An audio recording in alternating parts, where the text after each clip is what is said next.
안녕하세요. 일과목 금융상품과 세제 파트 중에서 금융상품 부분을 담당하고 있는 박형기라고 합니다. 저희 교재는 크게 그 핵심 요약 정리 부분하고 실전 문제 부분으로 정리되어 있는데요. 저희 핵심 요약 문제 부분들은 100%다 꼼꼼하게 한번 같이 점검을 해볼 예정이고, 실전 문제 부분 중에서는 시간이 허락하는 한도에서 가장 여러 가지 문제들을 한번 접해보면서 정리를 해보도록 하겠습니다. 자, 시작을 해볼 텐데요. 첫 번째 문제입니다. 자, 핵심 포인트 해설 부분 보시면요, 우리나라의 금융기관 여러분들이 살펴보셨던 내용 나와 있는데요. 은행은 크게 일반은행과 특수은행으로 나눠지고요. 일반은행은 우리가 알고 있는 은행들, 시중은행, 지방은행, 그리고 외국은행, 국내 지점 이렇게 나눠지게 됩니다. 특수은행은 특별 법에 의해서 특수한 목적을 통해서 만든 은행들, 예를 들면 산업은행, 수출입은행, 농협, 수협, 중앙회 이렇게 구분이 되어 있고요. 비은행 예금 취급기관은 은행은 아니면서 은행과 비슷하게 여수신 업무를 취급하는 기관들, 저축은행, 신용협동기구.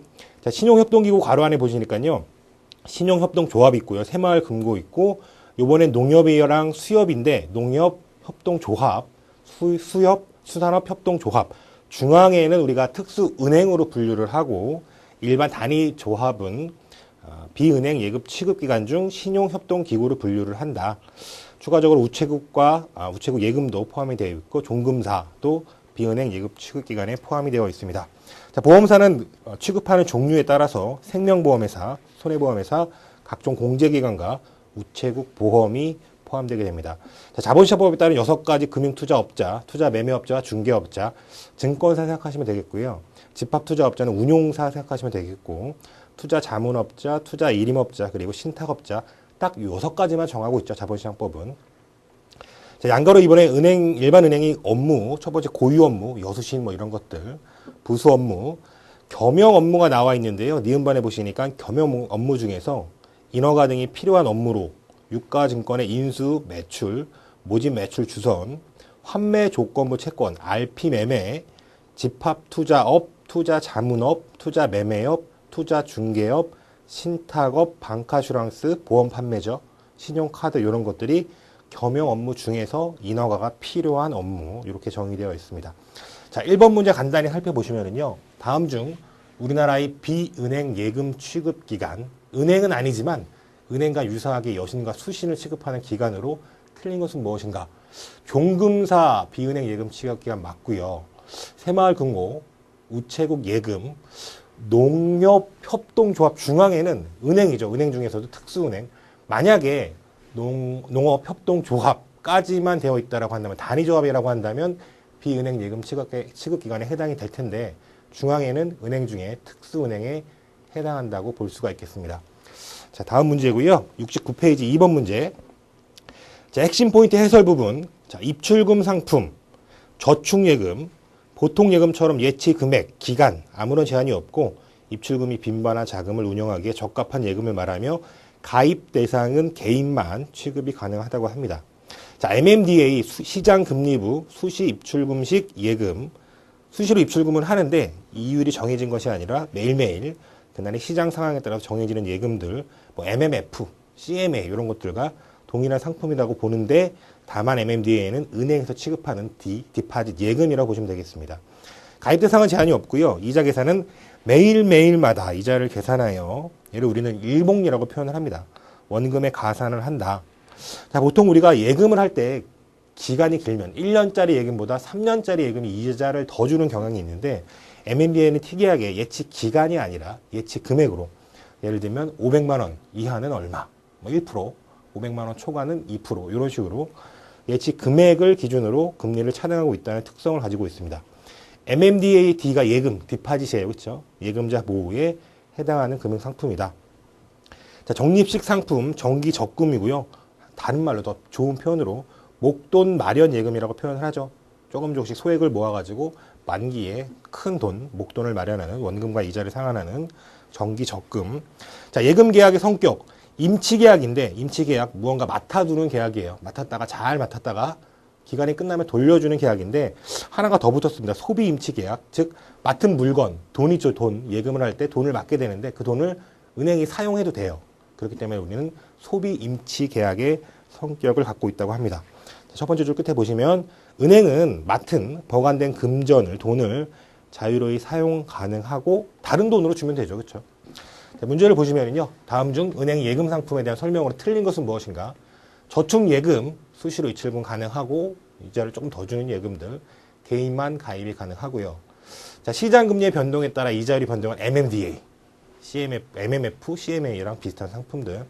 통상 3개월마다 이자를 원금에 가산하여 준다. 시장 금리 매일매일 변하잖아요. 그렇죠? 3개월마다는 따라갈 수가 없습니다. 따라서 MMDA 시장 금리 변동을 따라가기 위해서 매일매일 원금의 이자를 가산하는 일복리 상품입니다. 2번이 틀린 표현이었고요. 자, MMDA는 보통은 다 예측 기간에 따라서 금리가 보통 기간이 길어지면 금리가 높아지는데 얘는 좀 특이합니다. 예측 금액에 따라서 금리를 차등 적용한다는 맞는 표현. 자, 정기 적금의 만기 후에는 금리가 절반 이상으로 낮아지기도 한다. 자, 2번이 틀린 표현이었습니다. 자, 세 번째 문제고요. 마찬가지로 핵심 포인트 해설 먼저. 자, 재형저축. 재형저축의 두 가지 키워드는 서민이라는 거, 그리고 비과세 해준다는 얘기. 자, 서민의 재산 형성을 돕기 위해서 적립식 장기 저축 상품이고, 조특법에 따른 계약기간 중에 발생한 이자에 대한 소득세를 부과하지 않는 상품, 즉 서민들에게 비과세 혜택 주는 상품이에요. 3년간 고정금리를 지급하고 이후에는 1년 단위로 변동금리를 지급한다. 자, 가입 대상. 이 가입 대상이 그럼 서민이 누구냐를 얘기하고 있죠. 서민이 누구냐? 근로소득자의 경우에는 총급여 5천만 원 이하, 자영업자의 경우에는 종합소득금액 3,500만 원 이하를 서민이라고 한다. 자, 계약기간은 최소 7년, 그리고 연 단위로 10년까지 한 번만 연장이 가능하고 최대 3년까지 연장이 가능하기 때문에 최대 10년이라고 표현을 합니다. 자, 적립 방법은 분기마다 300만 원 범위 내에서 만원 단위로 자유롭게 적립이 가능한데 가로 안에 보시면 그 한도를 전 금융기관 통합해서 사용하고 있습니다. 내가 A은행에서 100만 원 분기 한도를 갖고 있다고 한다면 다음 B은행 가서는 200만 원까지 값게 가입을 못해요. 그렇죠? 한도는 통합 관리된다. 자, 세금 우대 내용, 비과세 내용이에요. 가입일로부터 최소 7년 이상 경과 후 만기 해지 시에 면제를 하는 거죠. 단 면제된 14%의 이자 소득세의 10%, 즉 1.4%는 농특세로 부과하게 됩니다. 두 번째, 만기 후 이자는 만기가 지났으면 그 지난 발생된 분에 대해서는 비과세 혜택을 부여하지 않고요. 동그라미 3번, 만기 전에 해지하게 되면 여태까지 발생한 모든 이자를 다 원칙대로 과세하게 됩니다. 다음 중 재형저축에 관한 설명으로 틀린 것은 무엇인가? 첫 번째, 7년 이상, 최소 가입 연도가 7년이에요. 그렇죠? 비과세 혜택을 받기 위한 최소 가입 연도, 비과세 혜택을 받을 수 있다. 이 상품의 원론적인 목적이죠. 소득공제 혜택이 있다. 재형저축은 비과세 혜택을 위한 목적을 갖고 있는 상품이지 소득공제 혜택은 없어요. 그렇죠? 2번은 틀린 표현. 분기별 300만 원 범위가 있고 만원 단위로 자유롭게 저축할 수 있다. 추가적으로 이 300만 원이라는 한도는 모든 금융기관이 공유해서 사용하고 있다. 만기 후에 발생하는 이자는 당연히 일반 과세되는 특성을 갖고 있다. 2번이 틀린 표현이 되겠습니다. 자, 오른쪽 페이지 4번.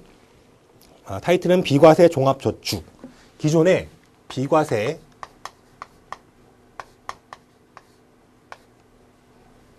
생계형 저축이라는 것과 세금 우대, 과세를 하지 않는 건 아니라 낮은 세율, 9%의 낮은 세율로 과세하는 종합저축이라는 상품이 있었어요. 이것들이 다 법이 일몰되고 하나로 통합됐는데 이렇게 보시면 될 것 같습니다. 얘네 둘을 합쳐서 비과세 종합저축, 저희가 지금 읽는 거 종합저축을 만들었다. 이 목적은 한마디로 해도 특정 적격자에 대해서 비과세를 해주는 상품이라고 보시면 되겠어요. 그렇죠? 비과세. 자, 의의는 보시면 되겠고요. 두 번째, 의의의 동그라미 2번. 얼마까지 비과세냐? 1인당 저축 원금 5천만 원까지 비과세를 해준다. 동그라미 3번. 기존에 있던 얘네들 아직 해지하지 않았다고 한다면 그 금액만큼 5천만 원 한도에서 차감을 한대요. 자, 가입 대상자, 어떤 사람들한테 이런 비과세 혜택을 줄 것인가? 만 65세 이상인 자. 기존에 우리가 이런 표현이 법적으로 맞는지 모르겠네. 경로자 이런 분들한테 혜택을 줬었는데 기존에는 만 60세였어요. 법이 개정되면서 만 65세로 경로자를 변경을 했습니다. 세금이 부족한 이유도 있겠고요. 우리 국민들의 수명이 늘어난 이유도 있겠고요. 하지만 이런 충격이 갑자기 오니까 1년 단위로 61세, 2세, 5세까지 이렇게 조정을 하고 있습니다. 가로 안에 보시면은요, 이 비과세 종합저축이 생긴 2015년 61세를 시작으로 2019년까지 1년마다 한 살씩 65세까지 조정을 한다. 동그라미 2번 기타, 장애인이나 독립유공자 등등도 이런 비과세 종합저축 가입 대상자가 되겠다.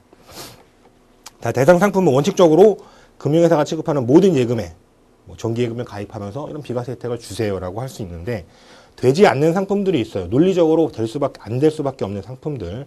첫 번째, 증서로 발행되고 유통이 가능한 예금. 예를 들면 양도성 예금 증서인 CD, 표지여음, 무기명 정기여음.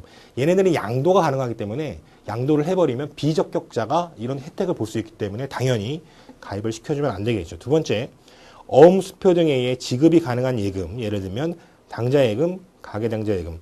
비과세 한도 5천만 원인데 얘네들은 어음으로 수표로 다 빼갈 수가 있어요. 따라서 한도를 측정하기가 어렵습니다. 불가능한 상품이고요. 디귿번에 조특법에 따라서 혹은 다른 법에 따라서 기취급 중인 비과세 혹은 세금 우대 예금들은 당연히 이중혜택 방지를 위해서 비과세 종합저축에 가입할 수가 없게 됩니다. 기타 외화예금도 비과세 종합저축에 가입할 수가 없겠습니다. 자, 4번 문제, 비과세 종합저축에 대한 설명으로 틀린 것은 무엇인가? 적격자의 상품 가입 시 이자 혹은 배당 소득에 대해서 비과세의 원래 목적이죠. 두 번째, 기존의 세금우대 종합저축을 해지하지 않았다고 한다면, 그렇죠. 기존에 있는 상품, 얘뿐만 아니고 세금우대 종합저축뿐만 아니라 비과세 생경저축도 해지하지 않았다고 한다면 그 한도는 차감된다. 언제까지? 요거 끝날 때까지, 상품들 끝날 때까지. 맞는 표현. 세 번째, 만기일 이후에 발생하는 이자에 대해서는 비과세 혜택을 줄 필요가 없겠죠. 안 그러면 국가가 통제가 안 되니까. 세 번째 지문이 틀린 표현이었고요. 양도성 예금증서는 비과세 종합저축에 가입이 불가능하다. 왜?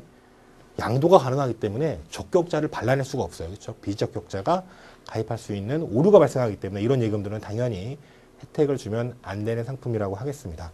3번이 맞는 표현이고요. 자, 5번 문제 보시면은요. 하단에 있는 해설 부분, 자, 정기성 상품 및 시장 실세 금리 상품, 정기성 상품 기간이 있는 상품이고, 시장 실세 금리 상품은 시장 이자율 변동에 따라서 이자율이 변동하는 상품들, 이렇게 이해할 수가 있겠습니다. 첫 번째 정기예금, 두 번째 점에 보시면은요, 최종 회차를 포함하여 3회까지는 분할 인출이 가능할 수 있도록 허용하고 있다. 최종 회차를 포함하니까 중간에 100만 원 예금에서 중간에 10만 원 인출하고 두 번째 또 10만 원 인출하면 그 다음에는 10만 원 인출할 수가 없어요. 그렇죠? 최종 회차를 포함하니까 다음에는 나머지 다 해지해야 된다는 뜻을 알 수가 있겠습니다. 주가지수 연동 정기예금 ELD 정해진 이율 1년에 1%, 2년에 1.5% 정해진 이율을 주는 게 아니라 어떤 주가나 주가 지수의 가치 변동에 따라서 예금 이율이 변동된대요. 주가지수 상승률에 연동하여 사전에 약정한 금리를 지급하는 정기예금의 일종을 말한다. 단 ELD의 D, 얘도 디파짓이에요. 그렇죠? 예금이에요. 따라서 예금자 보호에 해당되고 원금 보장형이라는 특성을 갖고 있다. 뭐에 대비하냐면 유사 상품인 ELS, ELF 이런 것들과 대비해서 원금 보장형, 예금자 보호라는 특성을 갖고 있다. 양도성 예금 요청 잠깐 살펴봤죠. 정기예금의 양도성을 보유한 것으로 무기명 옮기려면 이름이 있으면 안 되잖아요. 그렇죠? 할인시라는 얘기는 만기에는 액면금액 100만 원 줍니다. 처음에 발행할 때 90만 원에 발행하면 그 차액, 즉 할인해서 발행을 하죠. 10만 원이 자연스럽게 이자가 되는 상품들. 자, 가입 기간은 30일 이상 제한이 없고요. 최장 만기는 제한이 없고 최단 만기만 30일 이상으로 제한이 없게 됩니다. 만기 전 중도 해지할 필요가 없죠. 양도가 가능하니까 불가능하고요. 현금이 필요하면은 다른 사람한테 팔아서 양도해서 유동성을 만들어야 된다. 환매 조건부 채권 매매, 다시 매매하는 조건이 붙은 채권, 일정 기간 경과 후에 사전에 정한 매매 가격으로 다시 매수, 처음에 매도했다면 매수하고, 처음에 매도했다면 나중에 매수하고, 조건으로 발행하는 채권 매매 방식을 말한다. 결국 그 차이가 당연히 이자가 되겠죠. 자, RP는 금융상품이에요. 따라서 예금자 보호에 해당이 되지 않습니다. 표지어음, 은행이 갖고 있는 어음들, 할인해서 갖고 있는 어음들 이런 것들을 기초자산으로 해서 은행이 새롭게 발행하는 어음을 말합니다. 발행자는 은행이에요. 자, 이자 지급 보시니까요. 할인식 마찬가지로 액면금액을 깎아서 발행을 하고요. 차이가 이자. 만기 후에는 이자를 지급하지 않는다. 자, 김형식 어음으로 만기 전 중도 해지가 불가능하며 배서에 의해서 A가 B한테 양도한다. B가 C한테 양도한다. 배서. 양도가 가능하다. 자, 가입 기간은 기초자산이 되는 원어음의 최장 만기일 이내이고 만기 경과 후에는 원어음들이 다 끝나버렸으니까 이자가 나올 데가 없어요. 별도의 이자를 지급하지 않는 특성이 있다. 밑에 있는 두 가지를 묶으면 원어음의 표지어음은 원어음에 구속된다는 성격을 알 수가 있게 됩니다. 자, 다음 중 올바른 것은 무엇인가?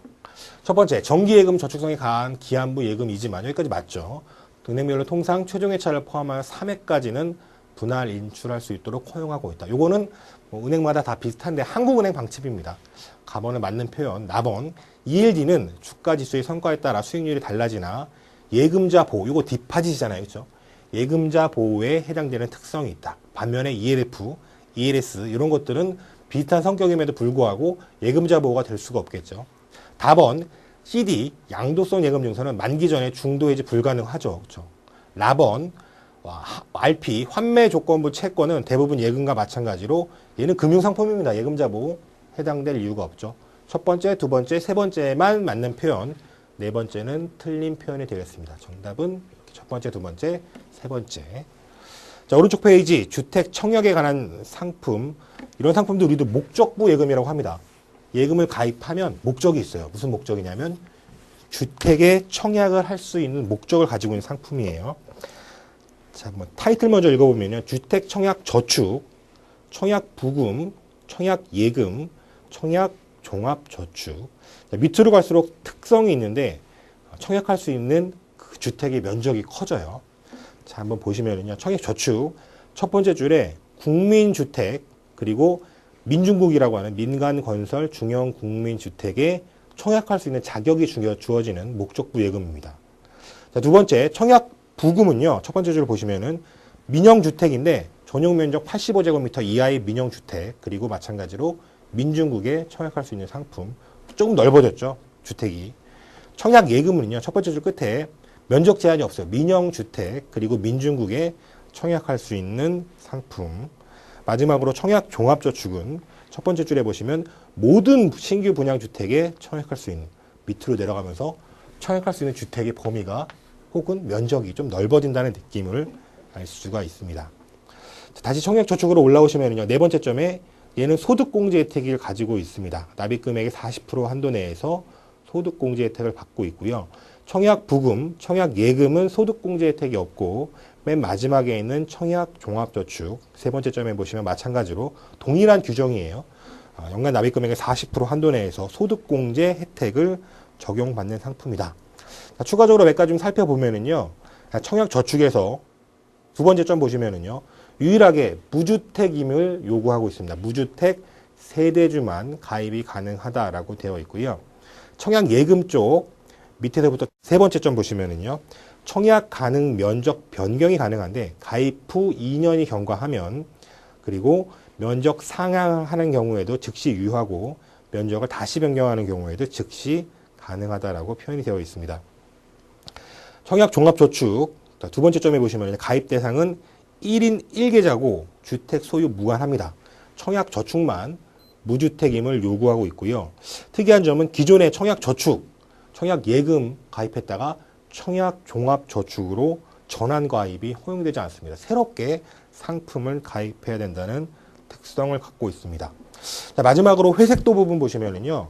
청약 저축과 청약 종합 저축은 예금자 보호가 안 된다고 이렇게 좀 필기체 글씨 같은 걸로 표현이 되어 있죠. 왜냐하면 청약 저축 가장 최근에 나온 청약 종합 저축 이름 비슷해요. 그렇죠? 얘네들은 예금보험공사의 예보를 적용하지 않아요. 위험한 상품이냐 그런 게 아니고 얘네들은 별도의 국민주택기금을 통해서 이와 유사한 예금자 보호와 유사한 기능을 보증을 행해주고 있어요. 다만 예금보험공사의 예금자 보호가 적용되냐 안 되냐고 물어보면 안 된다고 대답을 해주셔야 돼요. 그렇죠? 다시 청약저축과 마지막에 나와 있는 청약종합저축은 예금자 보호는 되지 않는다. 다만 별도의 기금으로 보증해주고 있다. 문제를 보시면요. 다음 중 틀린 것은 무엇인가? 청약저축은 맨 위에 있는 상품이에요. 그렇죠? 계약기간이 1년으로 청약 당첨 시까지 만기가 자동으로 연장된다. 청약저축은 계약기간이 없어요. 청약예금, 이런 정기성 상품만 계약기간을 갖고 있지 청약저축은 계약기간이 없고 무조건 당첨 시까지가 계약기간이 됩니다. 자, 1번이 틀린 표현이네요. 두 번째, 청약부금은 전용면적 85제곱미터의 민영주택 또는 민중국 청약권이 부여되는 상품을 말한다. 맞는 표현이죠. 청약예금 가입 후 2년이 경과하면 변경이 가능합니다. 증액 올리는 거, 감액 줄이는 거 가능하고요. 즉시 효과가 발생하게 되겠죠. 네 번째, 마지막에 나온 청약종합저축 상품은 청약저축과 마찬가지로 소득공제 혜택가 유일하게 주어지는 상품입니다. 얘네들이 성격이 제일 비슷해요. 둘 다 예금자 보호에 해당되지 않고 둘 다 소득공제 혜택을 가지고 있고 비슷한 성격을 갖고 있습니다. 따라서 1번이 틀린 지문이 되겠죠. 자, 7번 문제 신탁 상품에 대한 부분이고요. 일단 신탁을 논할 때 가장 중요한 핵심적인 구조를 한번 살펴보면요. 등장인물이 3명 있어야 된다는 거죠. 첫 번째, 두 번째, 세 번째. 첫 번째 나오는 사람, 우리가 말하는 고객. 얘를 신탁관계에서 위탁자라고 합니다. 뭔가를 맡기는 사람. 두 번째, 맡겼어. 맡은 사람은 우리가 말하는 은행이죠. 하지만 법률상으로 맡은 사람을 법률상 수탁자라고 표현합니다. 뭔가를 맡겨서 잘 맡아가지고 관리를 하는데 나중에 그 원본 혹은 원본과 이익을 주는 사람, 받는 사람 따로 있어요. 얘를 우리는 수익자라고 하죠. 이 둘이 동일하면 자익신탁이라 하고 둘이 틀리면 제3자 신탁 혹은 타익신탁이라고 표현합니다. 맡길 때 돈을 맡기면 금전신탁, 재산을 맡기면 재산신탁. 돈을 맡기면 수익자에게 주는 것도 돈, 금전이어야 돼요. 재산신탁은 재산을 맡기면 돈이 될 수도 있고 재산이 될 수도 있고 원본 그대로, 운용 현황 그대로 주면 됩니다. 3년 동안 부동산을 잘 갖고 있었으면 부동산으로 주면 되고 부동산을 뭔가 임대를 했다고 한다면 그 임대 수익을 주면 되고 자, 돈을 맡길 때 금전신탁할 때 운용지시가 있으면 우리는 얘를 특정 금전신탁이라고 해요. 고객이 돈을 맡기면서 어디에 특정하게 사용해달라고 요청을 하면 그렇지 않다면 특정하지 않았으니까 불특정 금전신탁이라고 합니다. 추가적으로 특정 금전신탁은 모든 고객의 요구사항이 다 틀릴 거예요. 그렇죠? 어떤 사람은 A라는 상품을 사주세요. B라는 사람, B라는 상품, C라는 사람은 C라는 상품. 따라서 그 사람들의 돈을 묶으면 안 돼요. 즉 단독 운영해야 돼요. 따로따로 다 분리해서 구분괴리, 구분회계라고 표현합니다. 반면에 불특정 금전신탁은 요구사항이 없기 때문에 비슷한 성격을 묶어서 관리할 수 있습니다. 얘를 우리는 합동운용이라고 합니다. 다시 특정 금전신탁은 반드시 단독 운용이어야 된다라는 뜻이 아니지만 논리적으로 얘가 될 수밖에 없고요. 불특정 금전신탁은 반드시 합동운용이 아니지만 대부분 이렇게 되고 단독으로 운영할 수도 있게 됩니다. 자, 다음 중 가장 올바른 것은 무엇인가? 문제를 한번 살펴볼게요. 금전신탁은 위탁자가 수탁자에게 금전을 신탁한다는 것을 의미할 뿐 아니에요. 금전으로 나중에 다시 교부를 해야 됩니다. 1번 틀린 표현. 두 번째, 특정 금전신탁은 위탁자가 운용지시를 하는, 그쵸? 이 운용지시 자체가 특정이잖아요. 특정. 운용지시가 있는 상품을 특정 금전신탁, 합동 운용 방식. 전단은 맞았는데 후단이 틀렸죠. 운용지시가 있기 때문에 각각의 운용지시를 서로 세그리게이션 해야 되기 때문에 단독 운용 방식으로 운용을 해야 됩니다. 2번도 틀린 표현이네요. 그렇죠? 세 번째, 특정 금전신탁에서 발생한 유가증권 매매 차익은 비과세하고 유가증권 이자 및 주식 배당금은 배당소득으로 과세한다. 빨리 읽으면 맞는 것 같은데 천천히 읽어볼게요. 특정 금전신탁은 과세에 있어서는 신탁은 없는 거예요. 과세에 있어서는 신탁은 없는 거야. 그러면 원론대로 과세를 해주시면 되세요. 따라서 특정 금전신탁에서 발생한 유가증권 매매 차익, 구체적으로 얘기하면 상장 유가증권 매매 차익은 원래 비과세예요. 비과세 맞고 유가증권 이자 소득세 과세해야죠. 그렇죠? 배당금 배당소득세 과세해요. 그렇죠? 이자는 이자소득세, 배당금은 배당소득세로 과세해야 된다가 맞는 표현이 되겠죠. 세 번째도 틀린 표현이네요. 네 번째가 맞는 표현일 것 같습니다. 실적 배당 신탁은 투자가 잘 되면 많이 주고 덜 되면 적게 주는 상품. 신탁자산의 운용 수익에 따라서 배당금을 지급하기로 하는 신탁으로 원본 또는 이익을 보전할 수 없다. 네 번째가 맞는 편이 되겠죠. 자, 8번 문제. 생명보험, 보험 쪽으로 우리가 왔습니다. 자, 생명보험의 구성원리, 중간에 양가로 2번 보시면은요, 대수의 법칙, 관찰 대상이 많아지면 많아질수록 확률의 정확도가 커지게 되는 법칙. 우리가 보험 상품을 만들면서 10명만 가입했어요. 그렇죠? 10명 가입하면 어떤 경우에는 10명이 다 사망하기도 하고, 혹은 사고를 당하기도 하고, 어떤 경우에는 한 명도 사고를 당하지 않기도 해요. 하지만 10명이 아니라 10,000명, 10만 명, 100만 명이 된다고 한다면 일정 확률로 사고가 발생하게 된다는 내용을 우리는 대수의 법칙이라고 표현합니다. 자, 수지 상등의 원칙, 수지, 수입과 지출이 상등 같은 값이 되어야 되는 원칙이에요. 보험 가입자가 납입하는 보험료 총액과 보험회사가 지급하는 보험금 및 사용하는 경비 총액이 동일한 금액이 되도록 정하는 원칙을 말한다. 밑에 줄에 보시면은요, 얘는 개인의 입장에서 본다면 동일하지 않을 수 있어요. 보험 전체 입장에서 본다면 들어온 돈과 나간 돈이 맞아야 되겠지만, 어떤 사람들은 매번 보험료만 납부하면서 보험금 한 번도 안 타는 사람이 있는 반면에, 어떤 사람들은 보험료 몇 번 내지도 않았는데 큰 보험금을 타는 경우도 있죠. 왜냐하면 우리는 대수의 법칙, 여러 큰 집단을 대상으로 이러한 원칙이 성립된다는 뜻이기 때문입니다. 사망률과 생명표, 보험금 지급에 있어서 일정한 확률 분포를 가정하는 거고, 두 번째 줄에 보시면 우리나라는 현재 제5회 경험 생명표라는 것을 요 사망률과 생명표에 사용하고 있다. 문제를 보시죠. 다음에서 설명하는 생명보험의 구성 원리와 가장 관계가 깊은 것은 무엇인가? 보험 가입자가 납입하는 보험료 총액과 보험회사가 지급하는 보험금, 사용하는 경비 총액이 동일한 금액이 되도록 정하는 원칙, 수지 상등의 원칙이죠. 그렇죠? 첫 번째만 봐도 우리가 이해를 할 수가 있게 됩니다. 자, 9번 문제. 생명보험 상품의 분류 및 특징. 자, 분류 기준. 보험 사고에 따라서 사망할 때 보험금을 지급하는 사망보험, 살아있을 때 지급하는 생존보험, 사망하셨거나 살아있거나 양로보험 혹은 생사혼합보험이라고 표현을 하죠. 보험금이 정해져 있냐, 정해져 있지 않냐에 따라서 정액보험, 부정액보험. 부정액보험은 보험금이 증가하는 체증식, 오히려 떨어지는 체감식, 감액보험과 변액보험이 있다.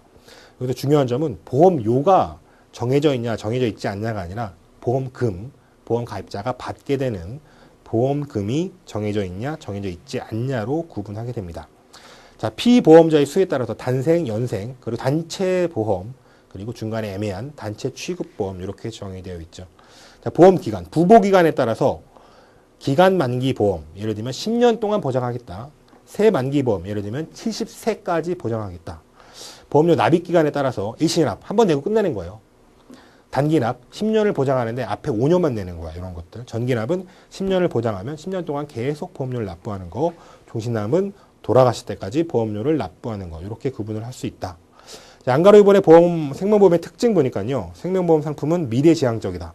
이거 뭐 한다고 하더라도 지금 뭔가 내가 만족감 느끼는 거 아니에요.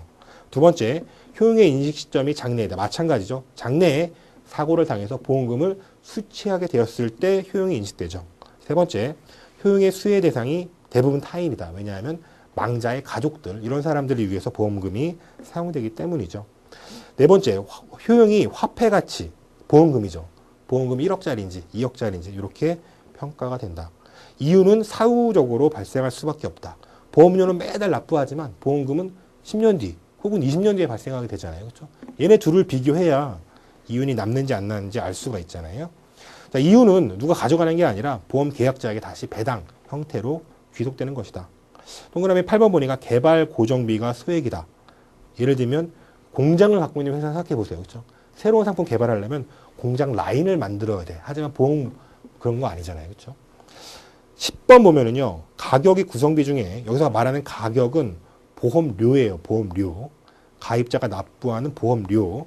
재료비의 점유율이 높다. 여기서 말하는 재료비는 보험금이에요. 그렇죠? 보험료 한 100만 원 내면은 그 중에 80만 원, 90만 원은 나중에 보험금 지급하기 위해서 다 적립으로 사용하게 됩니다. 따라서 가격을 막 낮추기가 어려운 상품이에요. 자, 생명보험에 대한 설명으로 틀린 것은 무엇인가? 첫 번째, 생사혼합보험, 양로보험이죠. 살아계시거나 사망하시거나 보험금이 지급되는 상품을 말한다. 맞는 표현이고요. 연생보험은 단생보험에 대비되는 용어로 부보자가 2인 이상인 피보험자로 하는 보험을 말한다. 맞는 표현이네요. 세 번째, 체증식보험. 뭔가 증가를 한대. 증가 감소의 기준은 정액식이냐 부정액식이냐의 기준은 보험료가 아니라 보험금이에요. 그렇죠? 기간이 경과함에 따라 보험료가 점점 증가하는 보험으로 빨리 읽으면 맞는 것 같아요. 그렇죠? 그게 아니라 보험료가 아니라 보험금이 증가하는 보험이죠. 왜 이렇게 하냐? 물가가 올라가니까 물가지수 연동보험 등을 예로 들 수 있으며 소비자 물가지수 등에 연동해서 보험금이 증가한다. 10년 뒤에 받아도 그때의 가치를 보존하기 위해서. 세 번째가 틀린 표현이었죠. 피보험자의 건강상태, 직업위험 등에 의하여 통상의 표준치보다 일반적인 사람보다 발생 위험도가 낮은 사람들을 가입시키는 것으로 고객에 대하여 발생 위험도가 낮으니까 당연히 가격을 깎아줘야겠죠. 할인함으로써 적극적으로 판매하는 보험을 우량채 보험이라고 한다. 이런 사람들, 위험도가 낮은 사람, 사망 발생 위험도가 낮은 사람, 이러는 사람을 우량채라고 합니다. 사망 발생 위험도가 표준인 사람, 표준채. 우량한 사람, 낮은 사람, 우량채. 우량채 보험이라고 한다. 맞는 표현이고요. 자, 오른쪽 페이지 생명보험 계산의 기초. 크게 두 가지 정도 내용 아시면 되는데요. 첫 번째 여기가 보험이에요. 보험이라는 객체를 놓고 본다면 보험 계정, 보험. 우리가 보험을 가입해서 보험료를 납부를 하죠.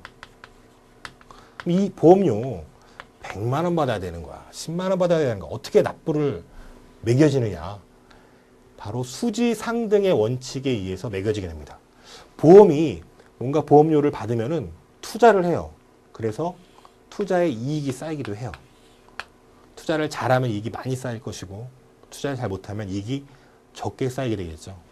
그 얼마나 쌓이지에 대한 예상, 얘를 우리는 예정 이율, 예정 이자율이라고 표현합니다. 또 보험이 보험료를 받으면 사용하는 데가 있어요. 여기 입장에서 나가는 거야. 가장 큰 건 보험금이잖아요. 그렇죠? 보험금. 보험금 왜 언제 지급하느냐? 사망하시면 지급하잖아요. 그렇죠? 얘를 우리 예정 사망률이라고 해요. 보험금만 지급하냐? 경비 써야 되잖아요. 경비. 그렇죠? 얘를 우리는 예정 사업비율 이렇게 표현합니다. 다시 본다면 우리가 내는 보험료는 어떻게 책정되는 것인가? 만약에 수지상등의 원칙, 투자해서 이익이 많이 나면 얘는 조금만 내두세요. 그렇죠? 만약에 보험금을 많이 지급해야 돼. 사람들이 많이 돌아가셔. 그러면 얘 많이 내야겠죠. 보험회사가 사용하는 비용들이 사업 비용들이 높아져. 얘도 많이 내야겠죠. 자, 이런 논리를 통해서 보험료를 산정해 놨는데 실제 투자를 해봤어. 실제와 예상은 같을 수가 없죠. 예정이율은 어떻게 예정을 했는데 실제 투자율이 더 좋다고 한다면 나는 5% 정도 이익 날 것 같은데 10%, 20% 이익이 난다고 한다면 이때 이윤이 발생하겠죠. 그렇죠? 더 많은 돈이 보험 계정으로 들어오기 때문에 나는 사람들한테 100만 원, 한 1000만 원 정도 보험금을 지급할 거로 생각을 했어요. 근데 실제 사망률 보험을 운영해 봤더니 사람들이 안 돌아가시네. 이렇게 된 거야. 그러면 100만 원, 1000만 원이 아니라 90만 원, 900만 원만 지급하면 되잖아요. 이때도 이윤이 발생을 하죠. 이렇게. 얘도 마찬가지. 실제 사업 비율. 돈 쓸 데가 없네.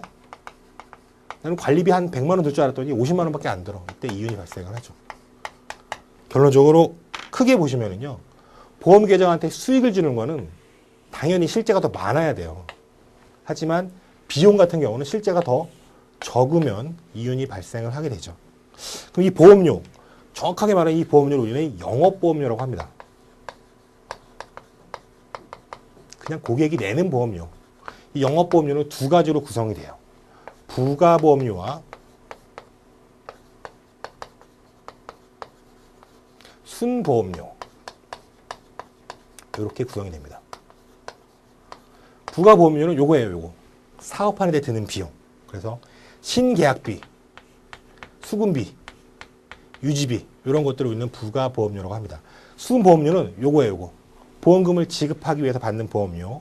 크게 두 가지가 있어요. 하나는 사망이나 상해 때 지급하는 보험료. 이를 우리는 위험보험료라고 해요. 또 하나는 사망이나 사망이 있지 않는다고 하더라도 만기에 지급해야 될 보험료가 있어. 그때를 위해서 받는 보험료를 우리는 저축보험료라고 해요. 이 두 가지는 나중에 지급할 보험금의 재원이 되는 거예요. 그렇죠? 현재는 지급하지 않아. 그러면 이 돈 갖다가 투자를 해야 되죠. 이율을 받아야 됩니다. 예정이율로 이 두 가지 보험료를 불이한 거, 즉 투자한 거, 얘를 우리는 책임준비금이라고 합니다.